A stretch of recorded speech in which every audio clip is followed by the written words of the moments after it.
doing more analyzing from the Fide World Chess Championship, and also a very big thanks to our subscribers. And taking part with me is my brother Ishan. Yes. Again, thank you for our subscribers. We are growing and we thank you. We appreciate your sub. So today we're going to be analyzing 3 games of the Fide World Chess Championship, as my sister said. But there's also a bonus. We're going to be also analyzing a daily puzzle and solving it on chess.com.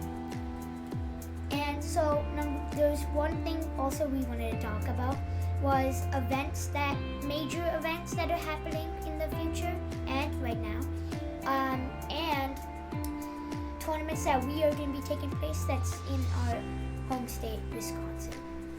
So some major events that are happening right now and in the future are the U.S. Chess Masters. If one person knows who's in it is Fabiano Caruana. Let me know in the comments below who you know who's in the U.S. Chess Masters. And right after the Fide World Chess Championship is the World Rapid and Blitz, where Magnus Carlsen will be there. And then after that is the Champions Chess Tour. Lots of famous people will be there. And events that we are going to be taking place in are the first. It's going to be on December 14th. It's called the Wisconsin Memorial, and the time control is 60 minutes with a delay of 5. 60 minutes is start time of the clock, and the delay 5 seconds is basically you have 5 seconds and then it goes down and then your clock starts running, and if you play a movement in that time before it becomes 0, then your time will be changed and it won't be added to your clock though. And then after that we're going to be in the North Central Open. It's a FIDE rated tournament. It's for the North Central of United States, and we're going to be playing not in the FIDE rating because we don't have a FIDE rating. And yeah, if the time control is 90 plus 30, 90 minutes start time and 30 seconds added every move. So sometimes that can be 4 hours to 5 hours, so that's a really big game. So that's just part of the tournaments that we wanted to talk about. So now we're gonna analyze a daily puzzle. So this is the daily puzzle. It's on chess.com, so if you want, you can also solve it. So in this position, we're white and we want to win. So first, what I like to do is I like to look at our tempo moves. So if you didn't know, tempo moves are basically checks, captures, and threats. And we want to look at like the main ones, not like say, we don't want to look at bad ones. Like rook takes knight d5. Yeah. So here are all main attacking tempo moves. Rook to e5, rook to e1, knight to g5, queen takes h7, rook takes g6, and knight to h6. So let's start with knight to h6. Knight to h6 checks the king, but it does absolutely nothing. That's a little hard, because now you just clogged your queen. Your queen can't attack anymore. Your rook can't really do anything, and yeah. And then next move, I'm going to be playing bishop takes f6, and I'm going to get out of this mess. And I'm also going to promote this one, if you didn't notice. So knight to h6 is clearly not the move. Now let's look at queen to h7. This one. So if you queen take h7, if you take the h7 pawn, then if you play king to f8, I'm just gonna take your bishop and mate you. So instead, king takes h7, and now if you try, most likely rook to h1 because it's the only move that does it lose a piece while attacking? And black has to play king to g8. But now there isn't any attack. Like rook takes, there's nothing else. So now knight check, and there's nothing else. If you try some fancy knight to f5 tricks, you're trying to get a repetition, it's not gonna work. You have to play bishop takes f6, and now this stops this round. And now I'm gonna take that knight, and I'm gonna go with this one. So that clearly is not the answer. And now we've already analyzed this and this. Now let's look at rook to e1. If you play rook to e1, it's a blunder, because you can simply play queen to d7, and now I'm threatening to take this pawn. I'm threatening to play a1, and you still can't play knight check or anything. Queen still doesn't work. So there isn't much in this position. You could try some. You can play that, but I'm just gonna move, and you can't really attack, because if you say, oh, I cannot play that because this. But if I play, maybe I'll play. Oh, I could play queen a7 check. Yeah, a check in the king. And then you move it, say there. Then I just take this. And there's nothing there. And I'm also threatening this. And if you play rook to e5, same reason. All I have to do is move like, oh wait, not that. You can just take the knight.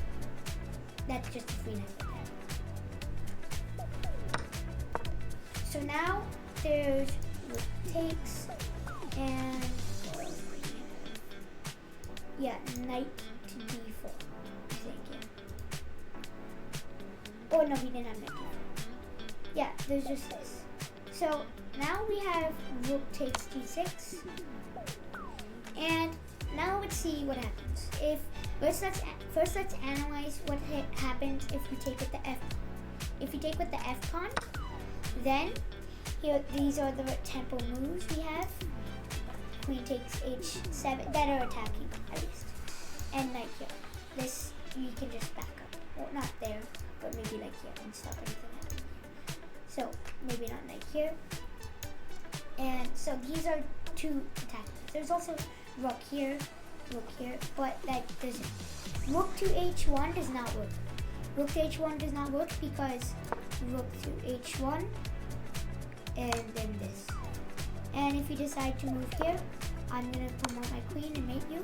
And if you decide to go here, then I can play h5, and this is nothing. So now, instead, you could play queen takes h7. Knight just does not work because you can just play this. So now, if queen takes h7, if I play king to f8, you can check. You play that and mate.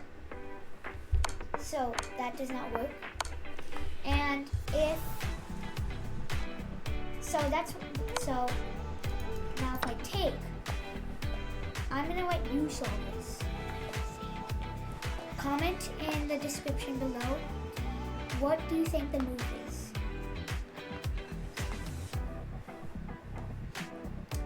Okay, so my sister would like to do the honors. And the move is knight g5. Yes, knight to g5. And your only move is king to g8. And for people who think that you should take the queen, you should absolutely not take the queen. Because if you take the queen, I shall promote and make another queen. And I'm winning anyway. So you cannot take the queen. Instead, you play knight h6. Only move is king to f8. And then you play this nice move. I like it. Knight to h7, mate. You can't go here, here, here, or here. It's all blocked. this is the attacking knight. This pawn protects these, and that knight protects that. So now we'll go all the way back to here. Now if you take with the H pawn, it's pretty similar. What happens? You do play queen to H7 because if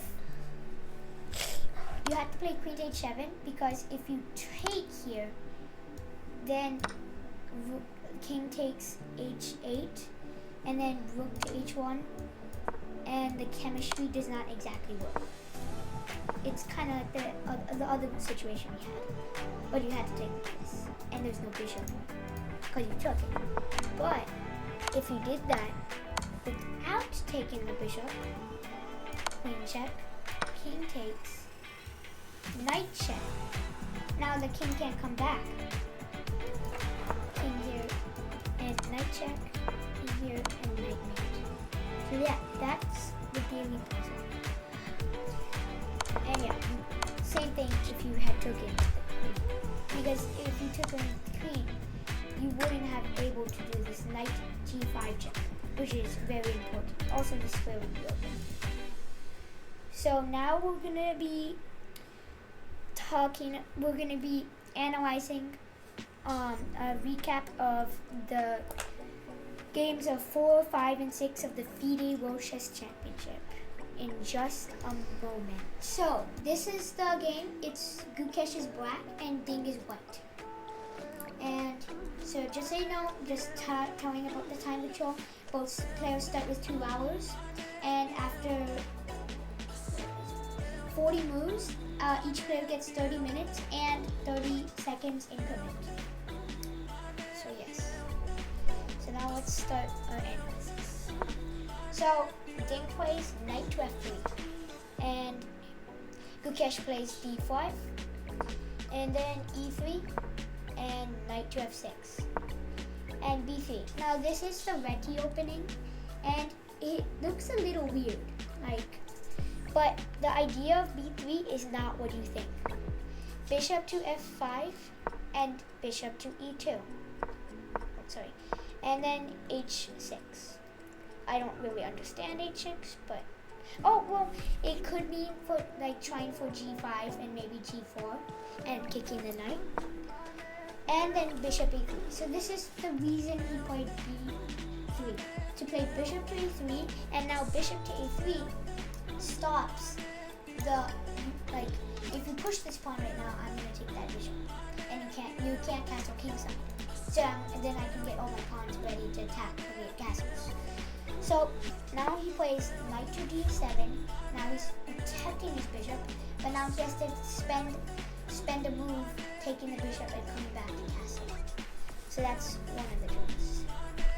So now castles, e6 takes, and now we see his idea. And now c4, usual strike in the reti opening.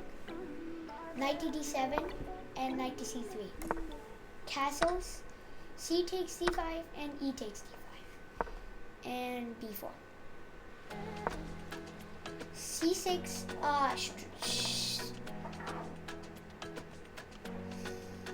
I can't remember the word. What is it? Okay, I'm just gonna say helping the center. I don't remember the word. Control. No, not controlling. So knight to d4 and bishop to h7. Just hiding the bishop away so that no knights can get the bishop. Because the bishop has a good diagonal, so you don't want to trade it. Queen to b3, getting maybe ready for b5, and knight d5. Now this move is, it's first of all in the center, like this. And if you ever play this, I can just come back and come here and then maybe trade this knight off, since that knight is pretty good. a4, rook to c8, a5. Now advancing on the queen side and now trying to gain space. And b6, striking the a5 pawn. Knight to f3, knight takes f3 and bishop takes f3. And d4, striking, trying to make him take. Oh, sorry. Make him take. If white takes, queen takes, and that's a weak pawn. It's isolated and it's a target. So knight to e2. Now e3, and you cannot I thought of d3, but it's not as good as you think, because you can just play knight to d3, and later on you can play this, come here, and now this becomes a weakness because you block this bishop and knight. And then, so yeah, that's why you probably, and it doesn't really help that much. This queen is gonna have to be stuck protecting it if in case pawn here. So that's why I also thought this. So d takes e3 and d takes e3. Bishop to e4 and rook to d1 attacking the queen. Queen to e7, and now you take the bishop, and knight takes. A takes b6, and a takes b6. Knight to c3, and rook f to d8. Now getting control also of the open file. But white also has the a file to himself. Knight takes, queen takes, trade. This is a pretty even structure. Everything's even. 1 versus 2, but that's not too much. They both have same time-ish, just a 6-minute gap, not too much. So it's pretty even. c5, rook takes, d8, rook takes, pawn takes, and rook to c1. And now queen to e5, and you need to still be careful of these situations, because if you're not careful and you want to trade queens, you might have seen queen c3. Now, what's the winning move in this position?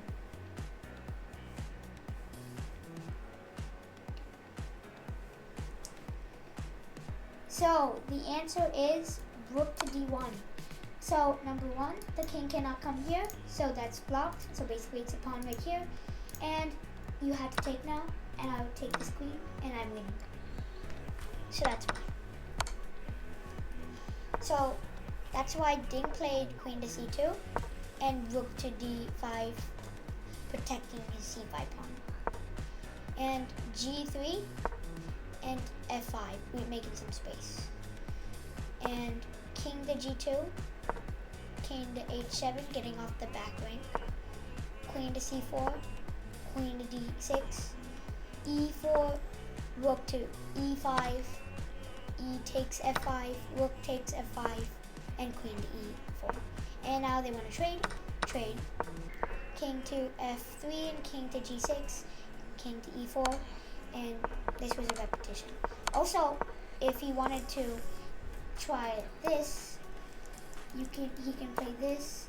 There's nothing really hard. You just have to play rook too. But you cannot play well, yeah, you could play this. Yeah, you can still play that. So this is the first game recap, and now we're going to be moving on to the second game of the Fide World Chess Championship. Welcome back. So we're going to be doing round 5 of the Fide World Chess Championship. So yeah. So Gukesh is white and Ding is black. And e4 and e6, d4, d5, e takes the trade on d5, knight to f3, knight to f6, bishop to d3, c5, and c3, and we have a French. c4, bishop to c2, bishop to d6, and queen to e2, check. Queen to e7 and trade. Castles, rook to e8, rook to e1. What's special is he didn't take with the bishop. He took with the king so that he could get the rook out immediately. And after rook e1 check, king to f8. So it's basically a queenside castle. Rook takes, king takes, and bishop to g5. Knight to d7, protecting the knight. You don't want to get a bad pawn structure. And you will lose the h7 pawn. Knight to d2 and h6. Attacking the bishop, bishop to h4, and knight to h5. Rook to e1 check, king to f8, and g4. Knight to f4, bishop to g3, and knight to b6. g5, h takes d5, and knight takes g5, and now it's even. Bishop to d7 and knight to f3. There's not a lot to talk about. Rook to e8, and you don't see a trade. Bishop takes e5, and now d takes e5. D takes e5 is a mistake because it lets knight to d3 happen, and this doesn't seem too bad. You had to take because your b2 pawn and your rook are pending. So take, and then f3 stops.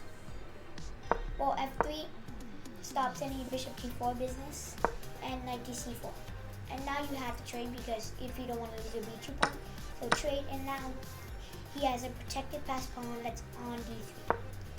So rook d4 and bishop to c6, skewering the rook and pawn. Rook to d4, and we see bishop takes f3.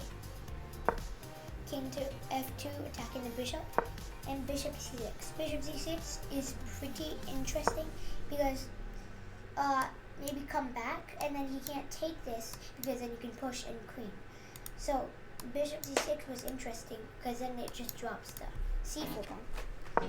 So bishop c6 and rook takes c4, rook to d8, and rook to d4. Trade, and bishop to d5, not letting the pawns ever get pushed. b3, protecting an a2 pawn, and king to e7 and king to e3. And king to e6, king takes d3, not a lot in the position. Even though Gukesh is winning by a pawn, the bishop is blocking two pawns, and it's opposite colored bishop, so this is like very hard to win. It's drawn. It's best. King to c3 and e6, and we have another position. Yeah, round 5 did have a lot. So now we're gonna move on to round 6. The Fide World Chess Championship. Analyzing the round 2 game now. So let's get on to it. d4, Ding's white, and Gukesh is black. Ding goes for the solid approach, which is d4, knight f6, bishop f4, d5, e6, 3, e6, knight f3, c5, and we're in the London. c3 and bishop to d6, attacking the bishop. First bishop to b5, checking the king, knight to c6, bishop takes c6, doubling black's pawns.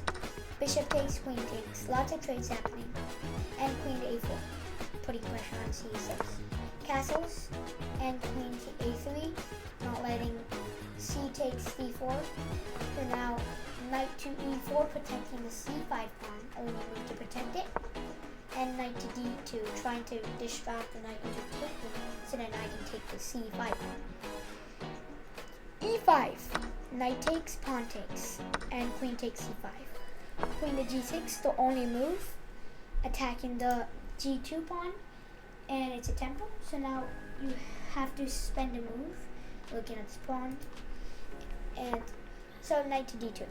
Now the reason you can't play g3 is it's positionally wise. You can play bishop to a6, and then there's some scary things that might happen. You cannot castle because of the bishop, so you have to castle queenside, and then this queen can come in. It's a little scary. Looks pretty scary. The only move you have to play is knight a3. So queen to g6 and knight to d2. Queen takes d2, that now there's an open file on the king. Not open, but an open line to attack the king. Queen takes f2, just gobbling up all the pawns, making up for the pawns he lost. And d takes e5. I think you play d takes e5 and not queen takes e5 is so that you can protect this pawn on e3. If you had taken with your queen, he would take this. You could take this, but you just don't want to trade too much, or it's like less chances for a win. It's gonna be most likely a draw. So now look to b8, putting pressure on b2, and knight to c4, protecting b2 and getting the knight into action. You can't actually move them though.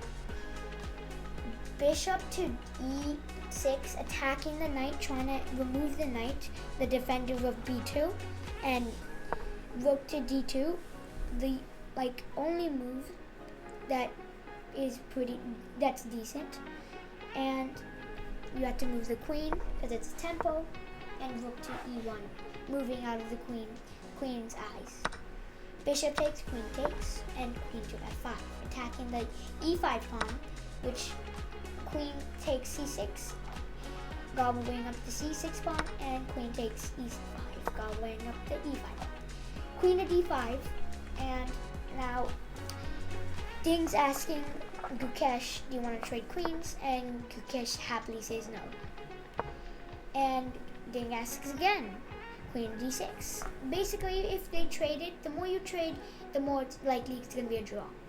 But queen to g5, and Gukesh really wants to win, and Ding really wants to draw. So queen to d5, and nope, and nope. And now queen h4. He declines the repetition. He wants to win. Rook to d1, sliding the queen, rook, and now this file is white's. The triple battery. g6 and queen to e5. Rook to e8, attacking the queen, and queen to g3, asking, do you want to trade? Nope.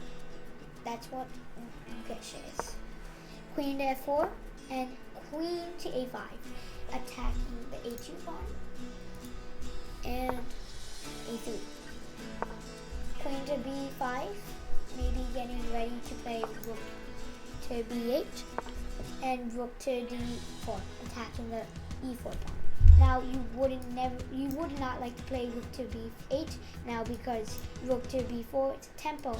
You have to play queen here, and you have to, because if you moved it, like say here, there's two men here. Let me just play. Sorry. If you play rook here, rook to b here, if you say you wanted to trade queens, I'm not saying it's a good move, but now I just take the rook. You have to play queen to e8, protecting your pawn. Now I can just take, you have to take, and I'll take the pawn. And wait. Oh, you have to take the queen first. And take. And then you play rook. Oh, you want this. You are attacking this, and then you're going to come here, and then you're going to push this. So that's the issue. You don't want to play it. So instead, queen to e2, getting into white's territory, doesn't attack that much, and just rook to d2, and queen to f3, asking, do you want to trade? If say queen takes, then pawn takes, and now this pawn's gonna be. If you can do this, you can't do this actually. You can't actually do this because this pawn. You have to protect this pawn somehow, like maybe look here, and then that's when I think you can play. Oh yeah, you can play g5, and that stops. So instead, king to c2 and trade. Now there is this pawn, and it's going to become a protected pass pawn. So now h4, trying to play h5 in the future, and if he took, then this would be scattered. His pawns. And so then e3, he pushes his pawn. It's a little surprising that he did this. And rook to e2. And rook to e7 is a mistake. And believe it or not, the only reason this is a mistake is because Stockfish says that you need to play rook to e6. That's a better move. Because the only reason is so that if he pushes his pawn, it will be stopped further before promotion. Because it's 3, and if you play rook here, which he did, then I can play more, and then there'll all be 2. So it's quite unbelievable that Stockfish looks at these things. So now rook to e8, only move to protect your pawn, and h5. Trying to scatter the pawns, he takes, and rook to d5, targeting the f5. h4, and takes, and check. Queen, rook to d7 check, and king to c2. King to g7, rook to g2, and king to h8. And we have a competition. So yeah, this was round 2. Not very exciting. It was a little bit, like with this pawn, no, but not very. And yeah. So now we're gonna move on to round 3 of the Fide World Chess Championship. So thank you for watching.